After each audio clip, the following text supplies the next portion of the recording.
Thank you for joining me today, Marisha.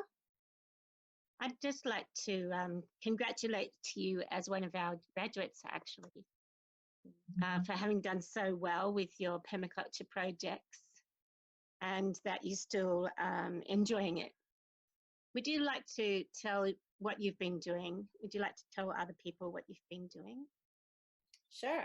Yeah, I'm Marisha Auerbach. I live in Portland, Oregon.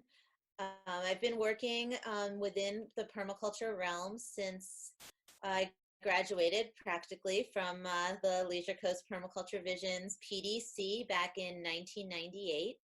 I spent quite a bit of time after the PDC at a 150-acre agroforestry farm in Southwest Washington.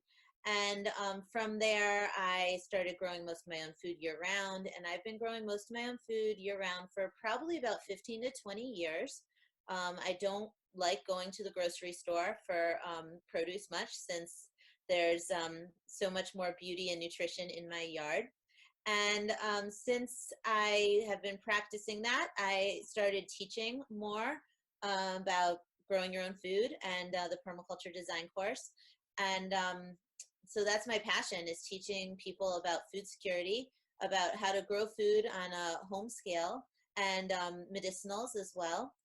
And I primarily work through Oregon State University right now. I also work with Portland Community College, and I have a small workshop series called the Grow Your Own Produce Workshop Series, where I help people learn what to do each month in the garden. So we meet from February till November, and we're in the Northern Hemisphere. So that's from the beginning of the growing season till the end, and we cover how to have a year-round harvest. And I love plants, so I also have a small permaculture plant nursery.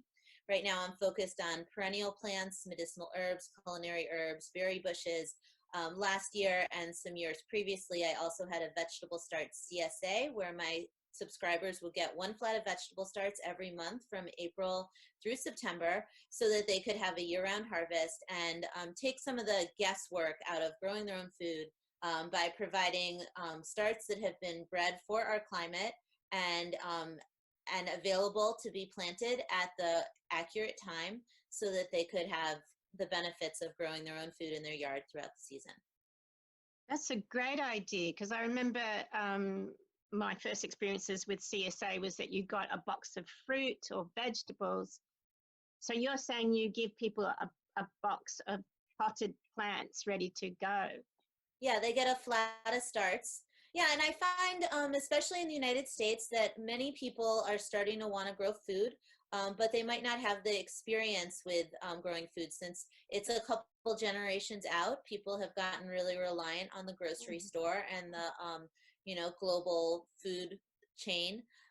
So knowing the phenology of being able to grow food, right now it's about on Thursday, we're going to reach our 50-degree nighttime minimum. So that's 50 degrees Fahrenheit, which is necessary for putting your tomatoes outdoors.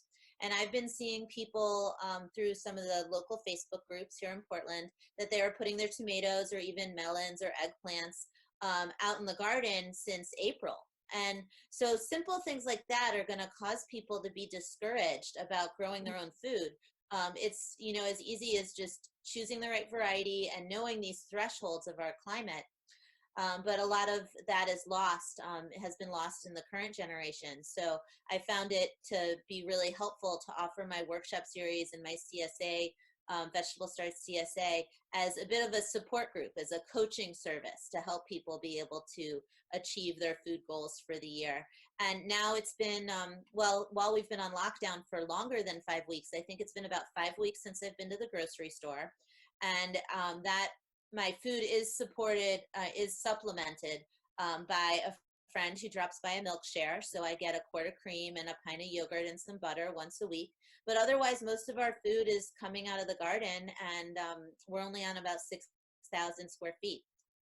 Wow, that's amazing.